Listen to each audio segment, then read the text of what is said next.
सभी भाई बंधुओं का हिंदी के पार्ट 5 में आज स्वागत है। जैसा आज 9 मई है और 9 मई के दौरान, यानी कहने का मतलब करीब हमको 1 सप्ताह हो गया पढ़ाते हुए। 1 सप्ताह में हमने आपको हिंदी का एक टॉपिक, ये दूसरा आज कंप्लीट हो जाएगा, उसी अल्फ़ाबेट का पार्ट 5वां है और उसी सीक्वेंस में आप नोट्स बनाइएगा। और रीजनिंग में हमने आपको एक लेसन कंप्लीट कर दिया है। आज हम आपको जस्ट इसके बाद कोडिंग और डिकोडिंग पूरा डिटेल हम आपको पढ़ाएंगे। तो उधर से 2 कोडिंग डिकोडिंग और वर्णमाला परीक्षण रीजनिंग का कंप्लीट हुआ, उस पर एक्सरसाइज कराना है, ये काम अभी बाकी है। नंबर सिस्टम कंप्लीट हो गया है, हमने परसेंटेज आपको पढ़ाया है। परसेंटेज में हमने होमवर्क दिया है, तो परसेंटेज का होमवर्क आप जो है वो कंप्लीट करके व्हाट्सएप पर हमारे भेज दीजिएगा, ताकि हमको अच्छा लगेगा कितने लोग मन से पढ़ते हैं। आज माइक के लिए हमने ऑर्डर कर दिया है, आपको अब थोड़ा सा आवाज़ और भी बेहतर मिलने लगेगी, 2-4 दिन में आ जाएगा। दूसरी चीज़ की सभी संसाधन को हम इकट्ठा कर रहे हैं ताकि आपको हम PDF नोट्स दे पाएँ। हम आपको एक प्रैक्टिस सेट लेकर के बैठें, वो आप जो हमारे साथ करें। बहुत ही ज्वलंत ढंग से आपको कार्य किया जाएगा।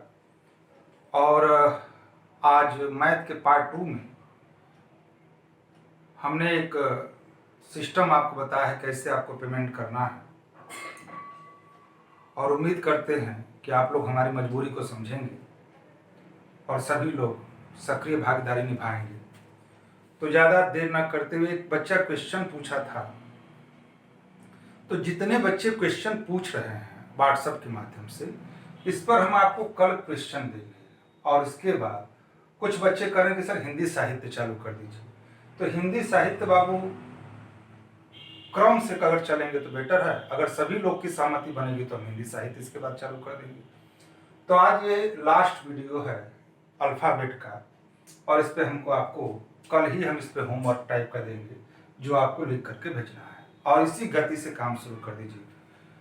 तो आज हम जो है जहाँ तक आगे की बात छुट्टी हुई थी वहीं से आपको स्टार्ट कर रहे हैं। बाह्य प्रयत्न की दृष्टि से वर्ण के 2 भेद होते हैं। एक जो है फेफड़ा हवा या वायु के आधार पर, और एक स्वर तंत्रियों के आधार पर। जितना हम आपको ये किए हैं ये पूरा डिटेल है वर्णमाला का। तो इसके आधार पर एक होता है अल्प प्राण। पहले आप जैसे ही हम आपको हट जाते हैं, इसको आप जो है शॉर्ट स्क्रीन ले सकते हैं, या तो फिर आप इसका नोट्स पहले बनाएं ताकि हम इसकी लाइनिंग बाद में करें। पहले इसको करके यहाँ पे पहले पूरा कर लें ताकि हम इसको कायदे से फिर उसके बाद आपको एक एक टॉपिक समझाते हुए आपको इसको कंप्लीट कर दें। तो अल्प प्राण, महाप्राण, और प्राण मीन्स हवा, और स्वर तंत्रियां एक अघोष और एक क्या सघोष। अल्प प्राण क्या होता है, बहुत इंपॉर्टेंट टॉपिक है, ये समझिए बहुत ज्यादा इंपॉर्टेंट है, ये बहुत ज्यादा इंपॉर्टेंट है। जिन वर्णों के उच्चारण में कम प्राण वायु लगती है उन्हें अल्प प्राण कहते हैं। प्राण मतलब हवा। वर्गीय व्यंजन का आप समझ जाइए कि जैसे आप यहाँ पे देख सकते हैं, अगर लिखें क ख ग घ अंग, तो ये कौन सा वर्ग है, क वर्ग। च छ ज झ य, ये कौन सा वर्ग है, च वर्ग। तो स्पर्शी व्यंजन कितने होते हैं, 25। तो स्पर्शी व्यंजन 25 होते हैं। इसमें अल्प प्राण में क्या होता है, जिन वर्णों के उच्चारण में कम प्राण वायु लगती है उन्हें अल्प प्राण कहते हैं। वर्गीय व्यंजन का कौन कौन, पहला, तीसरा और कौन, 5वां। पहला, तीसरा और 5वां वर्ण जो है क्या है, अल्प प्राण है। अब कल हम आपको क्वेश्चन देंगे तो आपको हम दिखाएंगे कि कैसे क्वेश्चन पूछता है। पहले आप बेसिक कंसेप्ट तैयार कर लीजिए। तो वर्गीय व्यंजन का पहला, तीसरा, 5वां वर्ण जो क्या होता है, अल्प प्राण होता है। अंतस्थ व्यंजन, अंतस्थ व्यंजन य र ल व ये क्या है? अल्प प्राण है। और सभी स्वर क्या है?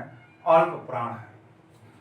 और अंतस्थ व्यंजन को अर्ध स्वर भी कहा जाता है। कल के टॉपिक में हमने आपसे कहा था कि बहुत इंपॉर्टेंट होता है अर्ध स्वर। आपसे पूछा जाता है कि अर्ध स्वर कौन से व्यंजक होते हैं, तो अर्ध स्वर जो व्यंजन होते हैं वो य और र। तो अंतस्थ व्यंजन य र ल व ये अल्प प्राण होते हैं और सभी स्वर अल्प प्राण होते हैं। महाप्राण, जिन वर्णों के उच्चारण में अधिक प्राणवायु लगती है उन्हें महाप्राण कहते हैं। वर्गीय व्यंजन का, वर्गीय व्यंजन का जैसे कि हमने आपको यहाँ पे लिख भी दिया है ताकि आपको दिक्कत ना हो। वर्गीय व्यंजन का देखिए दूसरा, दूसरा और चौथा, वर्गीय व्यंजन का दूसरा और चौथा क्या होता है? महाप्राण होता है। आगे उष्म व्यंजन, उष्म व्यंजन स स स ह ये जो चारों होते हैं ये क्या हैं? महाप्राण होते हैं। तो यहाँ पे जो उष्म व्यंजन है ये आपके महाप्राण होते हैं। अल्प प्राण, अल्प प्राण हमने आपको दिखा दिया है। देखिए यहाँ पे हमने अल्प प्राण स्पर्शी व्यंजन का हमने दिखा दिया है। अल्प प्राण और महाप्राण हमने आपको जो है यहाँ तक ये चीजें दिखा दिया है। बाकी ये अंतस्थ व्यंजन है और ये उष्म व्यंजन है, इसमें सभी स्वर आ जाएंगे और इसमें सभी स्वर नहीं आते। उसके आधार पर जो स्वर तंत्रियों के आधार पर जो है वर्णों के भेद होते हैं, सॉरी व्यंजनों के भेद होते हैं। एक अघोष और दूसरा क्या? सघोष। आप इसी सीक्वेंस में पढ़ना है, एक अघोष और दूसरा क्या? सघोष। वे वर्ण जिनके उच्चारण में स्वर तंत्रियां कम झंकृत होती हैं उन्हें क्या कहते हैं? अघोष कहते हैं। और अघोष में वर्गीय व्यंजन का, आप समझ जाइए, वर्गीय व्यंजन का इसको हमने यहाँ पे दिखाया है। वर्गीय व्यंजन का पहला दूसरा वर्ण क्या होता है? अघोष होता है। यानी आप समझ सकते हैं कि पहला क च इस टाइप का जो है और दूसरा, पहला और दूसरा क्या होगा? अघोष होगा। और स स स, अब समझिएगा पूरा उसमें नहीं, पूरा उसमें व्यंजन नहीं, स स स ह छोड़ दीजिए, अघोष होता है। यहीं पर कंफ्यूजन होता है। तो स स स ये क्या होता है? अघोष होता है। फिर सघोष, जिन वर्णों के उच्चारण में स्वर तंत्रियां अधिक झंकृत होती हैं उन्हें क्या कहते हैं? सघोष। और यहाँ पे देखिए वर्गीय व्यंजन का तीसरा, चौथा, पांचवा, हमेशा याद रखिएगा, बहुत ज्यादा भूलेगा ही। तो आपको हमने पहले भी कहा है कि अगर कंपटीशन को फाइट करना है तो एक एक बातों को हमने डिटेल जो है आपको कंप्लीट कर रहे हैं। वर्गीय व्यंजन का तीसरा, चौथा, पांचवा वर्ण जो है आपका क्या है? सघोष। अंतस्थ व्यंजन य र ल व ये भी जो है य र ल व ये भी क्या है? सघोष हैं। और सभी स्वर क्या हैं? स्वघोष हैं। तो हमने यहाँ पर दिखाने का प्रयास किया है, आप देख सकते हैं। यानी प्रत्येक वर्ग का पहला दूसरा आपका अघोष है और तीसरा, चौथा, पांचवा सघोष है। उष्म व्यंजन में आपका स स स यहाँ तक है, लेकिन ह जो है सघोष में चला गया। फिर हमने इस टॉपिक को थोड़ा सा हमने स्वर में ही लिखवा देना चाहिए था, लेकिन हमने इसको अलग से, चूंकि यहाँ पर भी क्वेश्चन बना हुआ है इसलिए हमने सोचे कि कहीं से भी कोई पॉइंट आपको ना छूटे। तो यहाँ पे लिखा है, सीधे सीधे उसके नीचे नोट्स बनाने में लिखिएगा, मुख द्वार मुख विवर के खुलने के आधार पर। और ये भी क्वेश्चन आपसे पूछा गया है। तो यही एक लास्ट टॉपिक था जिसको हम आपको छूट गया था, तो हमने इसको यहाँ पर भी कलेक्ट कर दिया है। जैसे विवृत, अर्धविवृत, अर्ध समृद्ध और समृद्ध।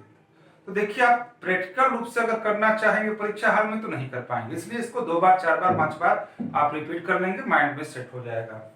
विवृत यानी जिस स्वरों के उच्चारण में मुख पूरा खुलता है, आ, अब आप समझ सकते हैं, आ पूरा मुख खुला है तो ये विवृत है।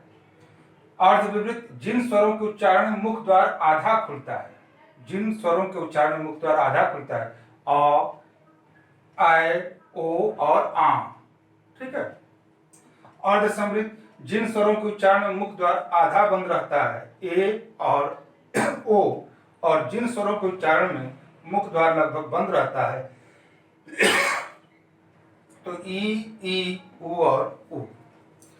तो ये चीजें जो है आपको है, कल इस पे हम होमवर्क देंगे और आपको दिखाएंगे कहाँ कहाँ पे कंपटीशन। तो कल जैसे ही हम आपका जो है वर्णमाला जैसे सीक्वेंस में लिखवाए थे कि पहले हम लोग वर्णों की जानकारी लेंगे, फिर शब्दों की जानकारी लेंगे, फिर वाक्य की लेंगे, फिर व्याकरण में हम संज्ञा सर्वनाम विशेषण इस टाइप का करेंगे। तो इतनी बात ये आप जो है आज हिंदी में, कल इस पे होमवर्क, यानी सब वीडियो में होमवर्क के रूप में हम कल से आपको कोशिश करेंगे। इसके बाद आपको रीजनिंग का कोडिंग रिकॉर्डिंग का पार्ट जाएगा जिसमें आपको होमवर्क मिलेगा और इतना जो है आपको स्पीड देना है। दूसरी चीज की देखिए बाबू, कम से कम आप लोगों को 4 से 5 वीडियो रोज डालने में हमको कम से कम 4 से 5 घंटा हमको समय लगता है।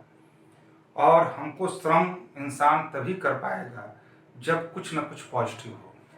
और हमने आपसे पहले भी कहा है, आप इसके लिए सशंकित मत रहिए कि पैसा हम लेने के बाद बंद कर देंगे, नहीं। सभी बच्चे ये जान लीजिए, सभी बच्चे, कभी हमने 11 साल में ऐसा कोई कार्य नहीं किया और हम किसके साथ करेंगे, ये हमारा पेशा है। अगर हम एक बार धोखा करेंगे तो फिर दोबारा हमको, समझ रहे हैं कि इंसान एक बार ही धोखा दे सकता है। तो सभी लोग मैथ के पार्ट 2 में, प्रतिशत के पार्ट 2 में हमने जो है लिंक भेजा है और माध्यम भेजा है कैसे आपको पेमेंट करना है, और आप जो है कोशिश करिएगा इसको क्लियर करें ताकि हम आपको पीडीएफ, नोट्स, प्रैक्टिस सेट, ये जितने भी सब खर्चे की चीज़ें हैं वो सभी सामान लेकर के हम आपके साथ बेहतर ढंग से प्रस्तुत हों। और आवाज़ हमने आपको आज जस्ट अभी मार्केट से आए हैं और हमने आपको जो है उसके लिए माइक के लिए बोल दिया ताकि आवाज़ और स्पष्ट हो जाएगी। 2 से 3 दिन में आ जाएगा तो आपको हम और भी बेहतर आवाज़ आ जाएगी। सभी लोग को बोल दीजिएगा, सभी लोग जो है खुश रहिए, मस्त रहिए, कंटिन्यू चलता रहे, पढ़ाई चलता रहे, आप हमसे विचारों का आदान प्रदान करिए, मस्ती से पढ़िए। और एक पॉइंट और है कि एक समय से हम आपको भेजें, लाइव क्लास लें, आप भी हमसे जुड़ें, तो ये सब चीज़ें जो है तो ठीक, इतना ही ठीक। धन्यवाद।